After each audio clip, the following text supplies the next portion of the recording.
Hello everyone, welcome to CA online channel. हम यहाँ पे क्लासेस ले रहे हैं, free classes of paper 4A of CA intermediate direct tax. तो हमारी क्लास 1 हो चुकी है, जहाँ पे हमने क्या किया था उसका हम क्विक रिवीजन कर लेते हैं। पहले तो सबसे पहले हमने पढ़ा था गवर्नमेंट स्ट्रक्चर। गवर्नमेंट स्ट्रक्चर में हमने देखा था there is central government, state government and local authority. फिर हम टाइप्स ऑफ टैक्सेस पे गए थे, तो उसके क्या DT direct tax and indirect tax, दो प्रकार के आपके टैक्स होते हैं। उसके आगे गए तो हमने बोला कौन सी गवर्नमेंट कौन सा टैक्स कलेक्ट करती है, तो इसके लिए हमने गए थे कॉन्स्टिट्यूशन ऑफ इंडिया और वहां पे हमने central, state and concurrent list पढ़ी थी। उसके बाद में थोड़ा और आगे गए, हमने बोला सर इंटरमीडिएट में हमको क्या क्या पढ़ना पड़ेगा अंडर डायरेक्ट टैक्स। तो मैंने कहा income tax act 1961, income tax rules 1962 and finance act. Sir finance act कौन से साल का? आपकी जो भी एग्जाम है उसके एप्लीकेबल फाइनेंस एक्ट पढ़ने हैं, ठीक है। सर क्या हमें सीबीडीटी के द्वारा जो इश्यू सर्कुलर नोटिफिकेशन दिए गए हैं वो पढ़ने हैं? अभी नहीं पढ़ने, फाइनल में बात करेंगे। जजमेंट की सर अभी नहीं, फाइनल में बात करेंगे, ठीक है। उसके आगे और हम गए, उसके आगे हमने पढ़ा सेक्शन 1। सेक्शन 1 क्या कहता है? About title. सो टाइटल क्या है sir? Income tax act 1961। Sir what is the date of the commencement? ठीक है, डेट ऑफ कमेंसमेंट कब भाई? 1 अप्रैल 1962। Sir what is the area of jurisdiction और व्हाट इज द एक्सटेंट? इसका एक्सटेंट क्या है सर? तो हमने बोला व्हाट एंटायर इंडिया, या कह सकता हूं whole of India including Jammu and Kashmir, ठीक है सर। उसके बाद में हम आगे गए थे सेक्शन व्हाट 2 सबसेक्शन 31, पर्सन की डेफिनेशन। पर्सन इंक्लूड्स 7 चीजें थी सर, एक से एक मैं बताते जाता हूं। Individual, HUF, form including LLP, ठीक है। तो इसके ब्रैकेट में मैं लिख देता हूं LLP, then company, then AOP association of person, body of individual and local authority and artificial judicial person. Sir इसमें कौन कौन आएगा जो ऊपर कवर नहीं हुआ? ऊपर कौन कौन कवर नहीं हुआ? Trust, university, research organisation, cooperative society, ठीक है सर। इसके आगे हम गए, इसके आगे हमने पढ़ा था सेक्शन 2 सबसेक्शन 7, असेसी की definition. Sir what is assessee? Any person liable to pay any kind of tax. Person liable to pay any kind of tax, ठीक है, उसको हम असेसी कहेंगे। तो क्या सर सभी असेसी पर्सन होते हैं? करेक्ट। क्या सभी पर्सन असेसी होते हैं? नो। तो आपका ऐसा डायग्राम मैंने बताया था आपको। उसके आगे हम गए section 2 section 24, section 2 subsection 24 of income tax act 1961 में हमने पढ़ा था अबाउट इनकम। इनकम में हमने दो बाइफर्केशन कर दिया था, about exempt income, taxable income. पहले एग्जम्प्ट की बात कर लेते हैं आपकी। जनरल एग्जम्पशंस जो हम सेक्शन 10 के अंडर पढ़ेंगे। देन 11 एंड 12 में हम पढ़ने वाले हैं सर ट्रस्ट इनकम, ट्रस्ट की इनकम, ठीक है, ट्रस्ट इनकम। देन 13A में पॉलिटिकल पार्टी की कोई भी इनकम एग्जम्प्ट है, ठीक है, पॉलिटिकल पार्टीज। सर टैक्सेबल में आपने 5 हेड बताए थे, ऐसा कुछ याद आ रहा है? यस। सबसे पहले पढ़ा था इनकम फ्रॉम सैलरी, देन गए थे हम इनकम फ्रॉम हाउस प्रॉपर्टी, उसके बाद में PGBP that is profit and gain from business and profession, then आपका था सेंट्रल गवर्नमेंट एंड लास्ट में था आपका IFOS, income from other sources. ये होने के बाद में क्या होगा sir? Then there will be clubbing of income. Clubbing हो गई सर, अब there will be set off, what set off and carry forward of losses. Sir इसके बाद में हमको आपको ने बताया था जीटीआई मिलती है, ग्रॉस टोटल इनकम। बात है आपको जीटीआई मिलेगी। जीटीआई के बाद में आपको क्या करना है सर, जनरल डिडक्शंस जो है वो माइनस करना है। जनरल डिडक्शन माइनस करने के बाद में आपको टोटल इनकम मिल जाएगी। उस पे आपको परसेंटेज अप्लाई करते हुए क्या ढूंढना है सर, टैक्स, इनकम टैक्स ढूंढना है। वो इनकम टैक्स में से अगर कोई रिबेट मिलना है या रिलीफ मिलना है तो वो मिलेगा। रिबेट और रिलीफ मिलने के बाद में आपको क्या सरचार्ज ऐड कर देना है, उसमें सरचार्ज ऐड करेंगे, फिर उसके बाद में आपको मिलेगी अमाउंट। और अमाउंट में अगर आप 4% health and education cess add कर देते हो तो आपको मिलेगा क्या, टोटल टैक्स लायबिलिटी। और टोटल टैक्स लायबिलिटी में अगर मैं माइनस कर देता हूं इफ देयर एनी टीडीएस या फिर if there any what advance tax is there, तो ये दोनों माइनस करने के बाद में मेरे को क्या मिलता है, मेरे को मिलता है, यहां पे लिखता हूं, मेरे को मिलता है what, NTL, that is net tax liability. और फिर उसको हम क्या कर देंगे, राउंड ऑफ कर देंगे in the multiple of 10। Fraction को इग्नोर करना है, ठीक है। तो आपको मैंने बताया था कि राउंडिंग ऑफ भी कैसे होती है। तो एक दो एग्जांपल ले लेते हैं हम। 67772, इसको राउंड ऑफ कैसे करूंगा, इसको राउंड ऑफ मैं करूंगा 67770 में, क्योंकि यहां पे वो क्या है, लेस देन 5 है अगर यूनिट डिजिट, तो हम उसको बैकवर्ड ले जाएंगे। और अगर सर यहां पे होता क्या 94445, तो क्या करता सर, तो ले जाता 944450, ठीक है, क्योंकि यहां पे यूनिट प्लेस इज 5 और मोर, तो आगे जाएंगे। If unit place is less then 5, that means अगर 1 से लेके या 0.00001 से लेके अगर होता 4.999999 यूनिट डिजिट की बात कर रहा हूं, तो हम ऊपर की ओर ले जाते हैं, पिछला वाला मल्टीपल ऑफ 10। अगर ये 5 होता है अप टू 9.99999 होता, तो हम क्या आगे राउंड ऑफ कर देते उसको। इसके बाद में मैंने आपको बताया था सर क्या, असेसमेंट ईयर और प्रीवियस ईयर। तो असेसमेंट ईयर क्या होता है, इसमें हम 3 काम करते हैं, computation of income, then payment of tax and then filing of what, return of income. Sir assessment year मतलब क्या, 12 महीने का ऐसा पीरियड जो स्टार्ट होता है का 1 अप्रैल से लेके 31 मार्च। फिर सर प्रीवियस ईयर वो भी आपने बताया था लेकिन याद नहीं आ रहा, वापस बता देता हूं। प्रीवियस ईयर क्या है, previous year is a year which is immediately preceding the assessment year. अगर असेसमेंट ईयर 2021 है तो प्रीवियस ईयर आपका 2019-20 होगा, ठीक है, preceding the assessment year.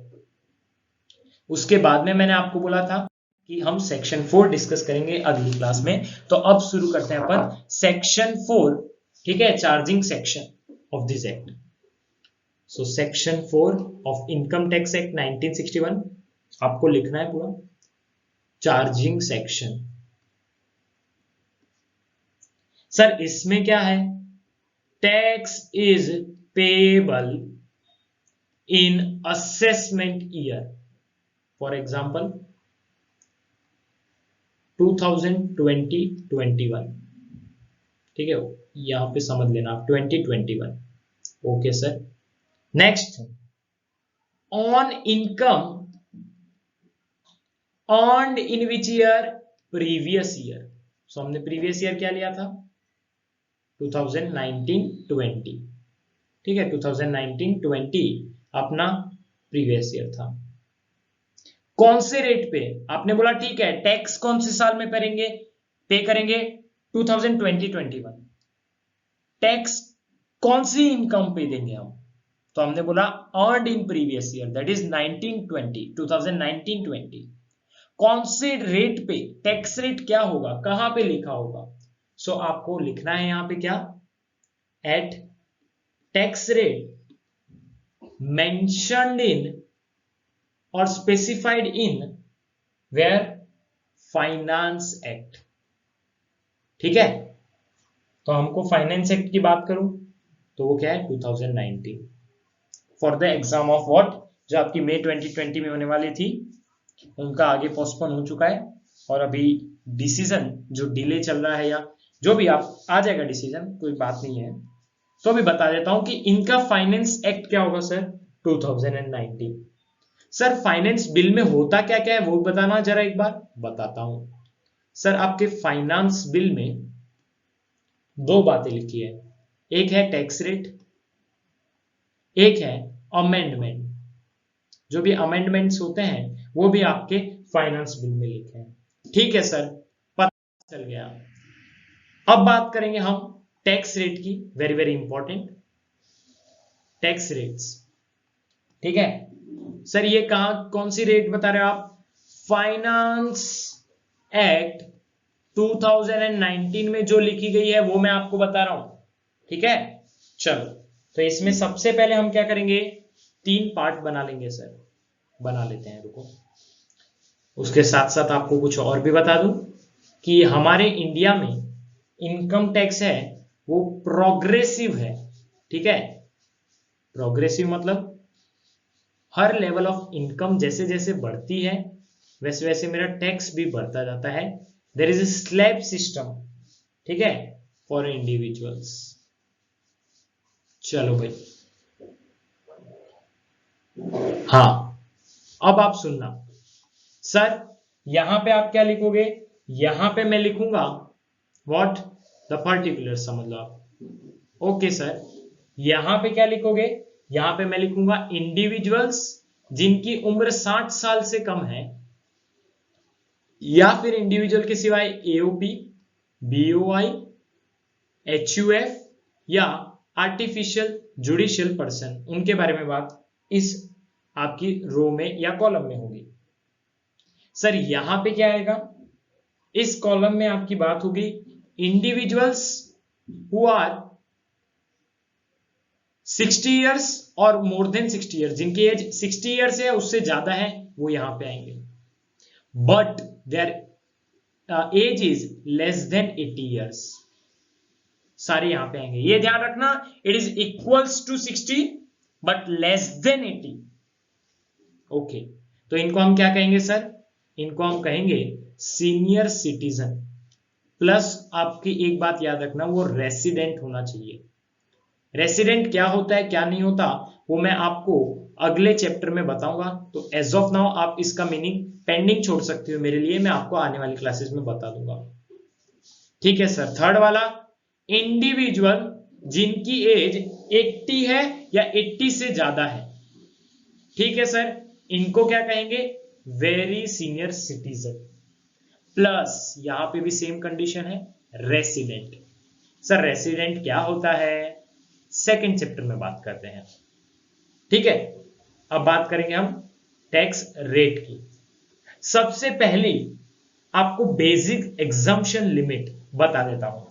Sir basic exemption limit मतलब अगर कोई भी बंदा up to certain level of income कमाता है तो उसको कोई टैक्स पे नहीं करना पड़ेगा। तो क्या सर सबके लिए बेसिक एग्जम्पशन लिमिट अलग अलग है? यस, जो इंडिविजुअल्स जिनकी एज 60 से कम है उनके लिए बेसिक एग्जम्पशन लिमिट है 2,50,000, 2,50,000। सर जो सीनियर सिटीजन है प्लस रेसिडेंट है उनके लिए सर 3 लाख, 3 लाख।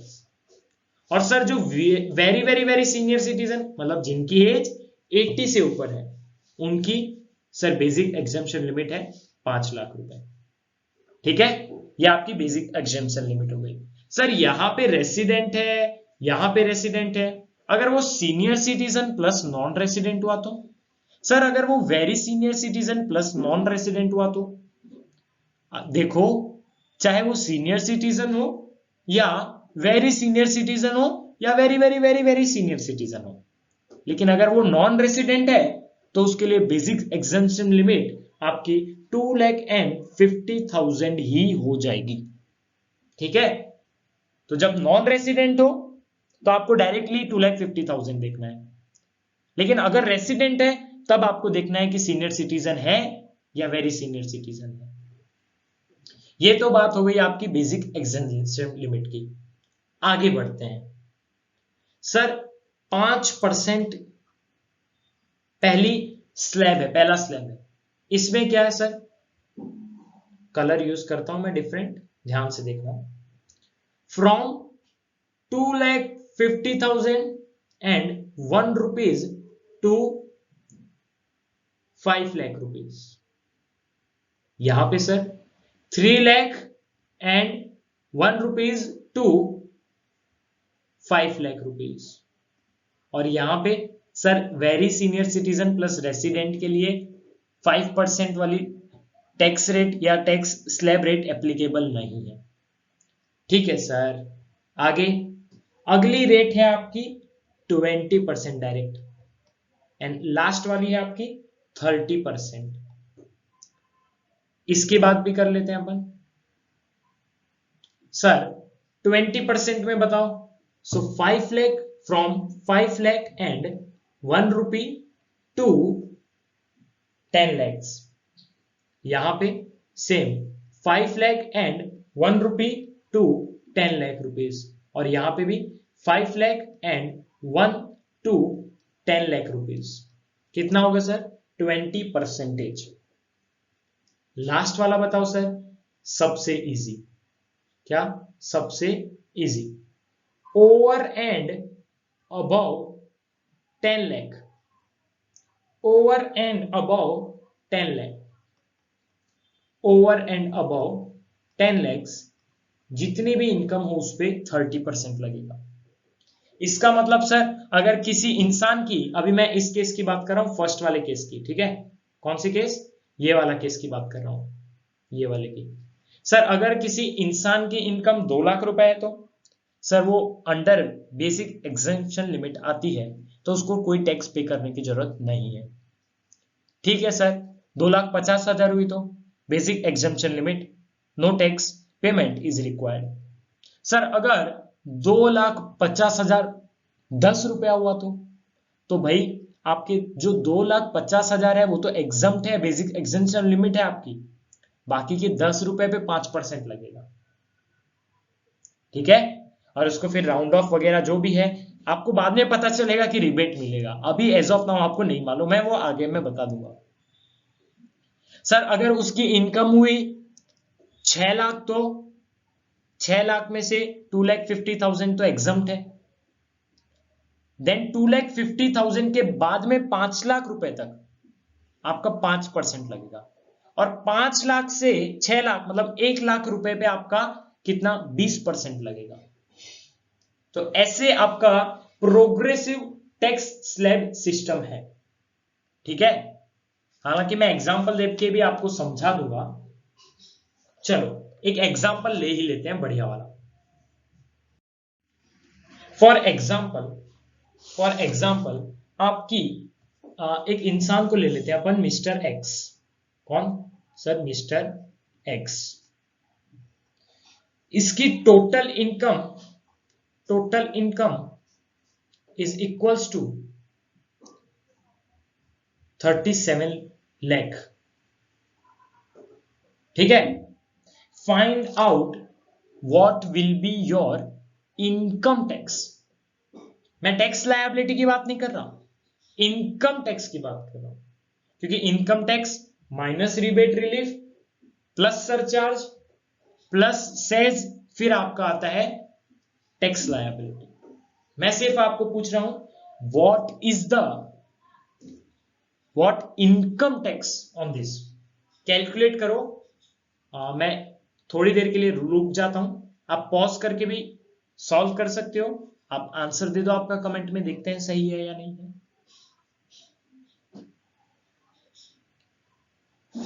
चलो आपने पॉज कर लिया होगा, देख लिया होगा, सॉल्व कर लिया होगा, अभी इसका सॉल्यूशन डिस्कस करते हैं। सो सर ये मिस्टर एक्स आपने बोला क्या, इंडिविजुअल है, और मैंने एज नहीं बताई थी, that means it is less than 60 years. कई लोगों को ये भी हुआ होगा। चलो भाई ये लेस देन 60 ईयर्स है, अब कैलकुलेट कर लो।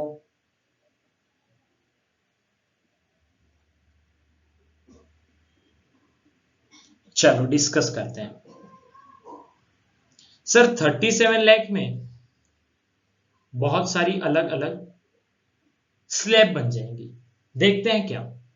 सर अप टू 2,50,000 एग्जम्प्ट है। Yes, so this is what basic exemption limit, so my tax income tax will be nil. ठीक है सर, लेकिन 2,50,001 रुपए से शुरू होके 5 लाख रुपए तक कितनी है सर? 5% है। तो अभी आपका क्या आंसर आ जाएगा यहां पे? 2,50,000, 2,50,000 इंटू 5%। ठीक है, so your answer will be 12,500। Okay sir, next category या नेक्स्ट स्लैब बोलूं मैं, 5,01,000 से लेके 10 लाख रुपए तक। तो यहां पे कितना होगा सर आपका? 20% स्लैब रेट है। कितना हुआ भाई? 5 लाख रुपए पे 20% काउंट कर लो, 1 लाख रुपए आएगा। ठीक है सर, 10 लाख के ऊपर की इनकम, हाँ 10,01,000 से लेके कहां तक जाएगी? 37 लाख। सो आपके इस पे कितना? 30% लगेगा। दैट मीन्स 27 लाख पे 30%, 27 लाख पे कितना? 30%। तो आपका आंसर आ जाएगा कितना सर? 8,10,000। ठीक है सर, आगे बताता हूं। इनका टोटल कर लो आप पहले। इनका 12,500 प्लस 1 लाख प्लस 8,10,000। आपने टोटल कर लिया होगा, आई होप सो। आपका टोटल आया, that is your income tax. Income tax कितना आया? 9,22,500। सही है। Then I will deduct rebate. As of now कोई रिबेट नहीं है, आपको बता देता हूं, बाद में रिबेट को डिटेल में डिस्कस करेंगे। प्लस सरचार्ज, सरचार्ज भी नहीं है एज ऑफ नाउ। सरचार्ज को भी बाद में बताऊंगा क्या है सरचार्ज, क्या क्या रेट्स हैं।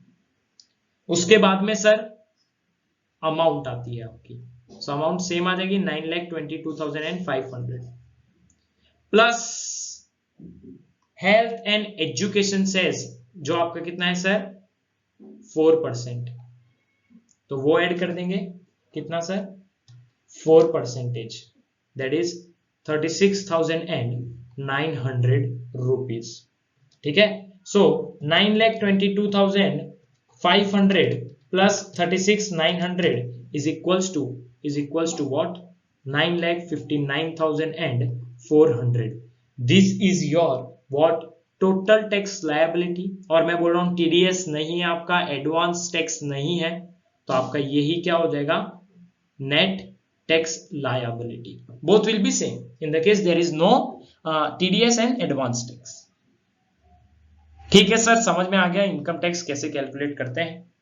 एक एग्जांपल मैंने दिया था और आप लोग क्या सॉल्व कर सकते हो डिफरेंट। चलो मैं क्वेश्चन दे देता हूं, आप सॉल्व करके मेरे को इनका कमेंट में आंसर दे देना, तो मैं बता दूंगा कि सही है या नहीं। आप ग्रुप में ज्वाइन होके भी आंसर दे सकते हो, वहां पे जो भी डेली होमवर्क मैं देता हूं उसका आप सॉल्यूशन बता सकते हो, मैं क्रॉस चेक करके आपको बता दूंगा कि आपकी सही है, क्वेश्चन का सॉल्यूशन सही है, गलती है तो कहां गलती है।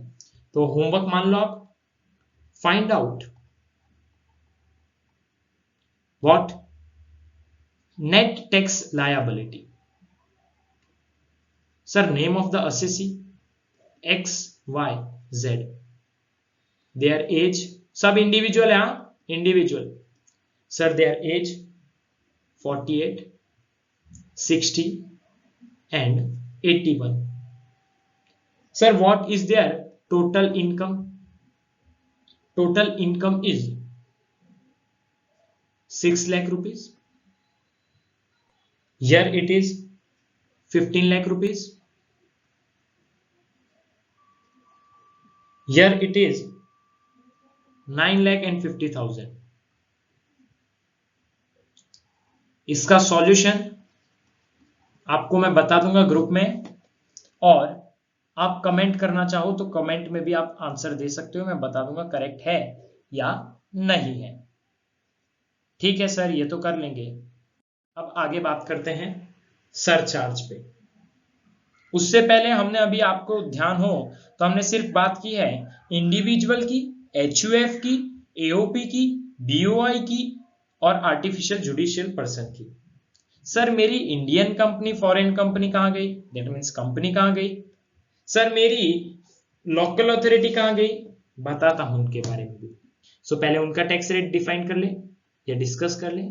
सो टैक्स रेट वापस किसका sir, for the year previous year 1920 and assessment year what 2020-21।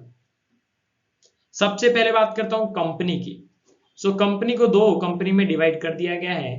First one is your Indian company, second one is your foreign company.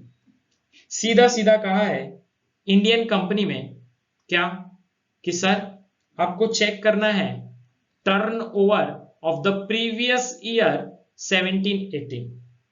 If it is more than 400 crore, if your answer is yes, मतलब turnover आपका 400 करोड़ से ज्यादा है, then flat 30%, no tax slab system here. Sir अगर answer no है तो then flat 25%। Sir foreign company सीधा सीधा कहा है फ्लैट 40%। ओके सर, अब कौन कौन रह गया आपका, लोकल अथॉरिटी रह गया, फॉर्म रह गया, एलएलपी रह गया। इनके लिए सर फ्लैट 30%। ठीक है, मतलब कंडीशन सिर्फ किसके लिए देखना है, इंडियन कंपनी। कंडीशन में ये भी ध्यान रखना प्रीवियस ईयर इज 2017-18, उसमें टर्नओवर अगर 400 करोड़ से ज्यादा है तो 30%, अदरवाइज 25%। ये बात हो गई अभी अपनी टैक्स रेट की। एक बार आपको रिवाइज करना है तो रिवाइज कर लो जल्दी से, मैं 30 सेकेंड्स का होल्ड देता हूं।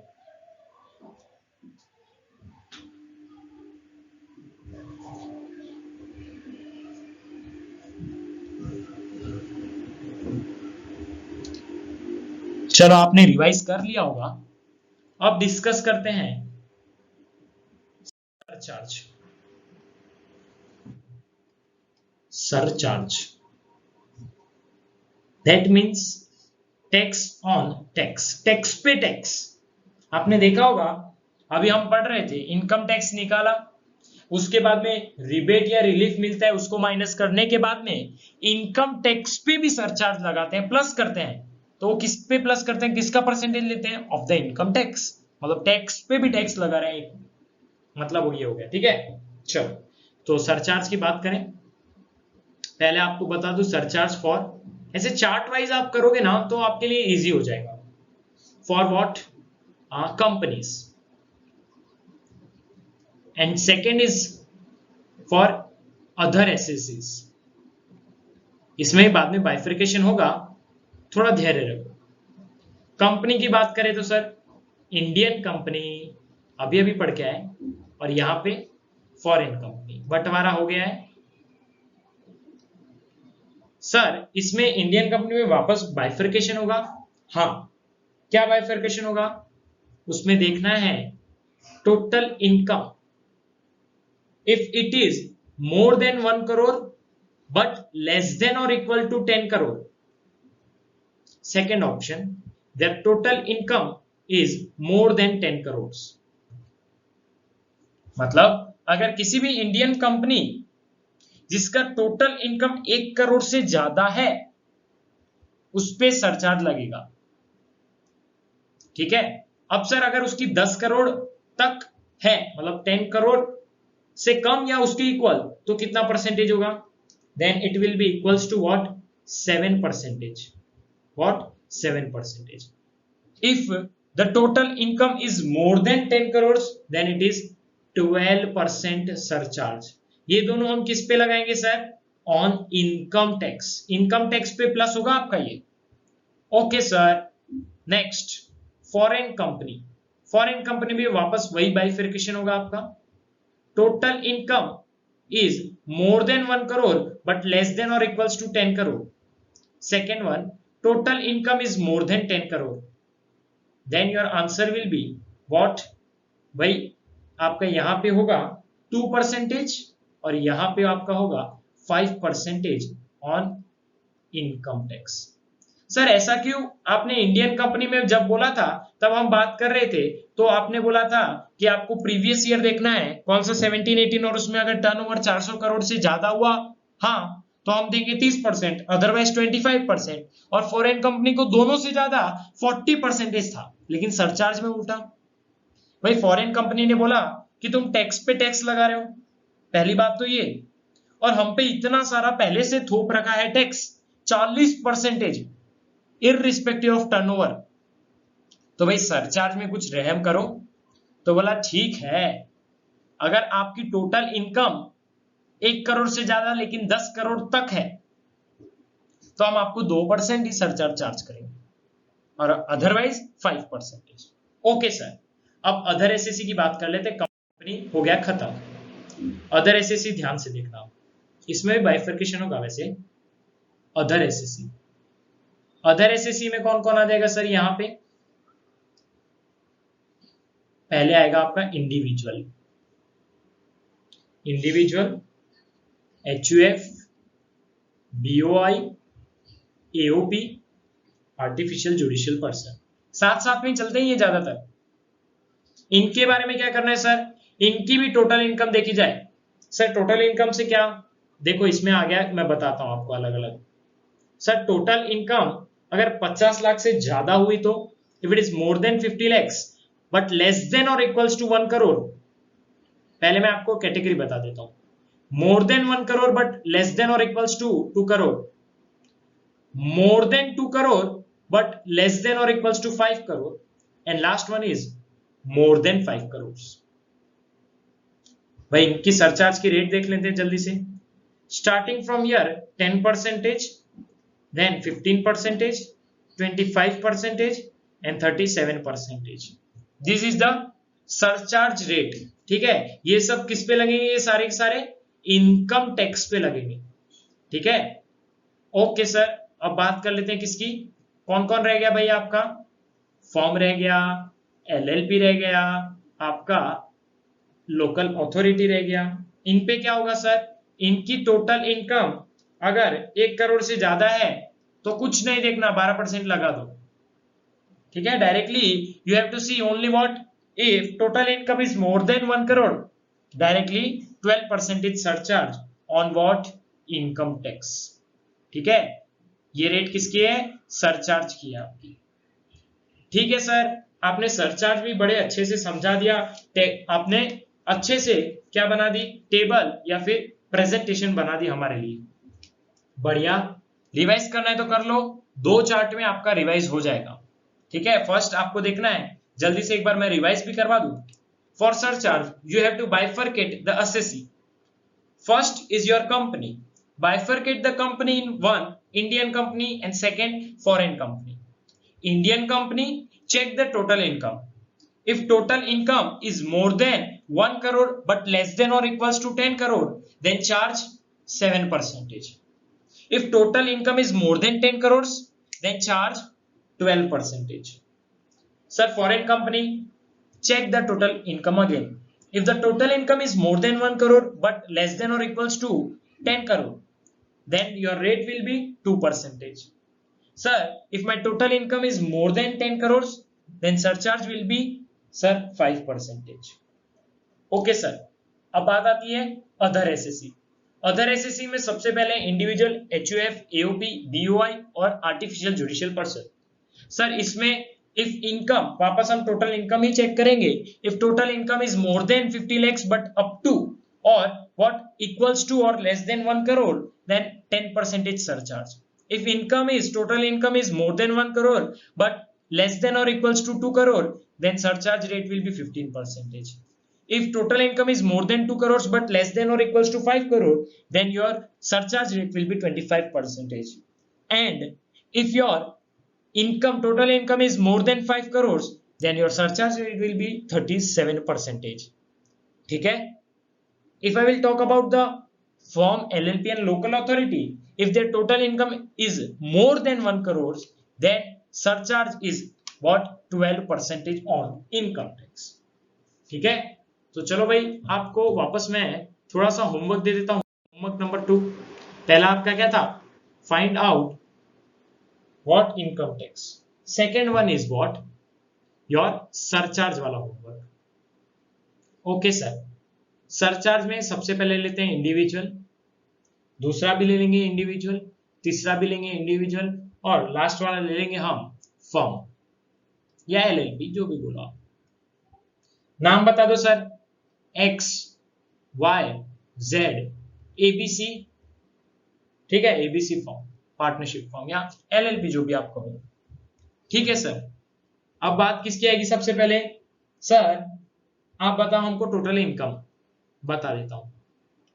यहां पे अगर आप बात करोगे सर, इनकी एज क्या लेनी है इंडिविजुअल की, क्योंकि टैक्स रेट भी तो ढूंढना है ना हमको, वो एप्लीकेबल करेंगे, क्योंकि बेसिक एग्जम्पशन लिमिट सबकी अलग है। अज्यूम सबकी age is less than 60 years. What, assume सबकी age is less than 20 years. Okay, first one is 67 lakh, second one is 1 lakh and 11 crore, third one is 4.9 crore, and your firm will be 3 crores. ठीक है, this is their total income. First you have to find income tax, then you have to apply surcharge, तो आपको क्या मिलेगी, amount. Then अब आप सीख जाओ 4% ऐड करना है health and education cess, then आपको मिलेगा एनटीएल या टीटीएल भी कह लो, लेकिन टीडीएस नहीं है तो कोई बात नहीं, और एडवांस टैक्स भी नहीं है तो NTL TTL will be equal. So आपको कमेंट करना है या ग्रुप में आंसर देना है तो वो डायरेक्टली एनटीएल आप दोगे, ठीक है, नॉट सरचार्ज और नॉट इनकम टैक्स इंडिविजुअली, आपको लास्ट फाइनल आंसर एनटीएल बताना है। ठीक है सर, सरचार्ज समझ में आया, बात को आगे बढ़ाओ। अब बात आती है मार्जिनल रिलीफ। हमने पढ़ा था रिबेट एंड रिलीफ, तो पहले रिलीफ की बात करते हैं, marginal relief. Sir marginal relief सबसे पहले बता दो, marginal relief is only and only available from what, income tax. It is not available from cess.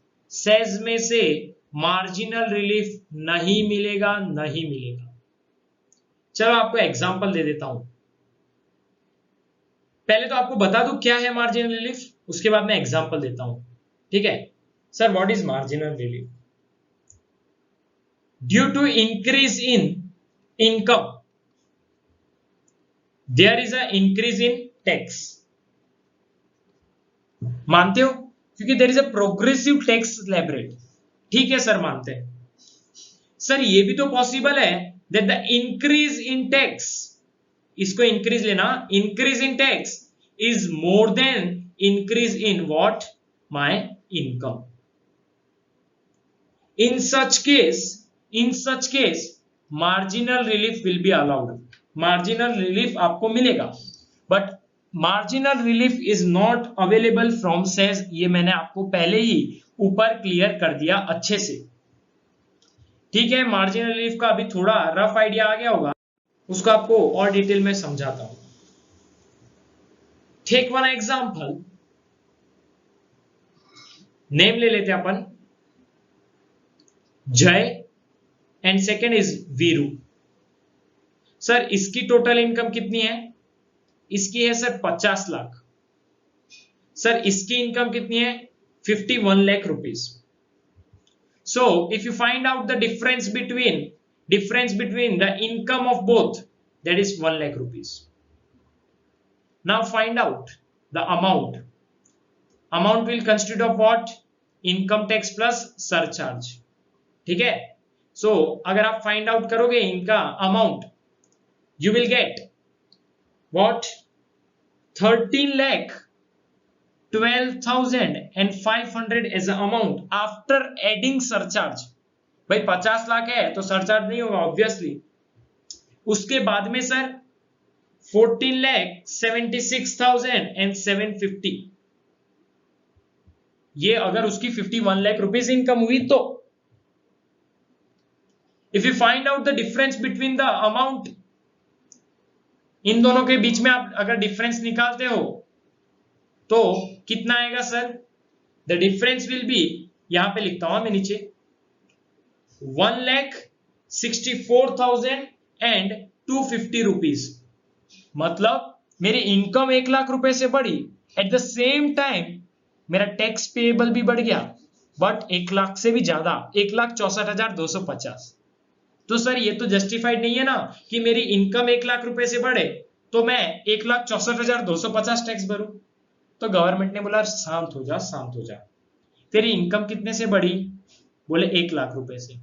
बोला ठीक है, तेरे को 1 लाख रुपए से इनकम बढ़ी तो तेरा 1,64,250 से टैक्स बढ़ गया।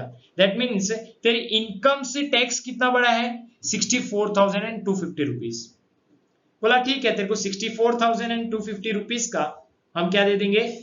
मार्जिनल रिलीफ दे देंगे। ठीक है, आपको क्या दे देंगे? मार्जिनल रिलीफ दे देंगे। तो अब विपुल से, ये जो वीरू है, ये वीरू, उसका क्या होगा सर?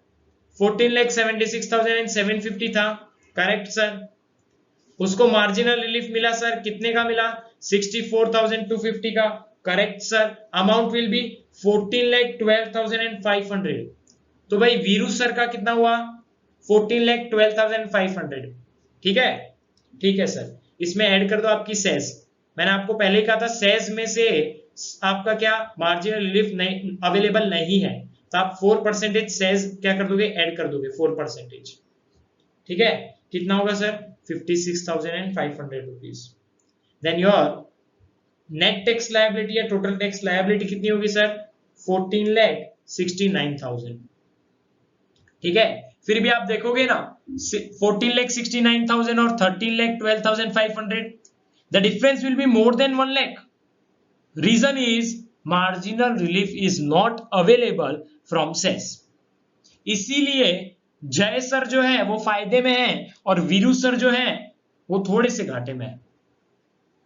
ठीक है, सो आप देखोगे फॉर एग्जांपल कोई भी आदमी की अगर इनकम 50 लाख से बढ़कर अगर जाती है कितनी? 51,95,900 तक। मतलब अगर आपकी इनकम 50 लाख 1 रुपए से 51,95,900 तक जाती है तो आपको मार्जिनल रिलीफ मिलेगा।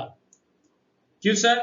ऐसे सारे केसेस में आपकी क्या जो भी टैक्स लायबिलिटी है वो बढ़ जाएगी, more than what it will increase, more than your increase in income. So जैसे 5 लाख 1 रुपए से लेके 51 लाख रुपीज 95,900, ये 900 है भाई। हाँ, देन आपका आगे आप ढूंढोगे 1 करोड़ 1 रुपए से लेके 1,02,14,700 रुपए तक आपको क्या मिलेगा? Marginal relief. And so on you can calculate. Sir ये डिफरेंस किसके वजह से आया आपको पता चला? Mainly it is due to surcharge. ठीक है, सरचार्ज के कारण आया। इसीलिए आप स्लैब्स भी देखोगे तो देखो 50 लाख, बाद में अपनी सेकंड क्या है? If it is more than 1 crore तो देखो 1 करोड़ से, फिर आगे क्या आएगा सर? 2 करोड़ 1 रुपए से देखेंगे, फिर सर उसके बाद में 2 करोड़ 1 रुपए के देखने के बाद में क्या करोगे आप? उसके बाद में हम देखेंगे 5 करोड़ और 1 रुपए से लेके कहां तक होगा तो हमको मार्जिनल रिलीफ मिलेगा। सो ये अगेन आपका क्या है? एक होमवर्क है। ये बात हो गई आपकी इसकी मार्जिनल रिलीफ की। भाई ज्यादा फास्ट तो नहीं जा रहा ना? कोई बात नहीं, चलो अभी देखते हैं अपन rebate. Rebate under section 87A, rebate under 87A। चलो सर ये किसके लिए अवेलेबल है? It is available only for resident, सिर्फ रेसिडेंट के लिए अवेलेबल है। ध्यान से, रेसिडेंट इंडिविजुअल के लिए, ठीक है, नॉन रेसिडेंट के लिए नहीं है ये। सर क्या सभी रेसिडेंट के लिए है? नहीं, जिनकी इनकम 5 लाख रुपए से कम है। That means total income does not exceed 5 lakh rupees, then rebate is allowed or available from income tax. कितना रिबेट मिलेगा sir? The amount of rebate will be 100% of income tax or 12,500 whichever is lower. Sir whichever is lower मतलब मानो अगर मेरी income tax है 10,000 रुपए, तो मेरे को कितना मिलेगा? 100% of income tax, that is 10,000 और 12,500 whichever is lower. So that is what 10,000 rupees मुझे क्या मिलेगा? रिबेट मिलेगा. ठीक है, तो वापस बता देता हूं, सीधी सीधी बात है. रिबेट किसको मिलता है? इंडिविजुअल होना चाहिए प्लस रेसिडेंट होना चाहिए और उसकी इनकम कितनी सर? 5 लाख को एक्सीड नहीं करनी चाहिए. ठीक है, should not exceed, does not exceed what? 5 lakh rupees. Okay sir, उसके बाद में क्या? उसको रिबेट कितनी मिलेगी? Amount will be equals to 100% of income tax और 12,500 whichever is lower. ठीक है, ये ध्यान रखना, 5 लाख रुपए को एक्सीड कर जाएगी तो नहीं मिलने वाला है आपको. अगर 3,90,000 है, 3,80,000 है, 3,70,000 है, 4,80,000 है, 4,90,000 है, 4,99,000 है, 5 लाख है तो मिल जाएगा. But if it exceeds what? 5 lakh rupees. ठीक है, एक 5 लाख रुपए से एक भी रुपया ज्यादा हुई तो रिबेट नहीं मिलेगा सर. चलो, so this was about your marginal relief and rebate. So that's all for today's class. So guys, thank you so much. अपना चैप्टर 1 एंड हो चुका है, that is the basic introduction. कुछ भी कह लो, बेसिक या इंट्रोडक्शन कुछ भी कह लो, आपका इनकम टैक्स का चैप्टर 1 खत्म हो चुका है. अब आने वाली क्लास में अपन chapter 2 residence of an assessee बात करने वाले हैं. रेसिडेंस ऑफ एन असेसी बात करने वाले हैं. ठीक है, तो चैप्टर 1 में किसी को कोई डाउट हो तो आप मेरे को पूछ सकते हो बेझिझक, आराम से. और अगर आप चाहोगे तो आपका चैप्टर 1 का रिवीजन भी करवा दिया जाएगा in the beginning of chapter 2 in the class of what? Next class. जब भी चैप्टर 2 की क्लास होगी तो उसके बिगिनिंग में चैप्टर 1 का आपका छोटा सा रिवीजन हो जाएगा, जिसमें मैं जल्दी फुल स्पीड से आपका रिवीजन करवा दूंगा. So guys, thank you so much for attending the class. once again thank you, and please share, comment, like, and don't forget to subscribe the channel. Stay tuned and don't forget to share it with your friends, family and relatives. Thank you, bye bye, take care, have a nice day.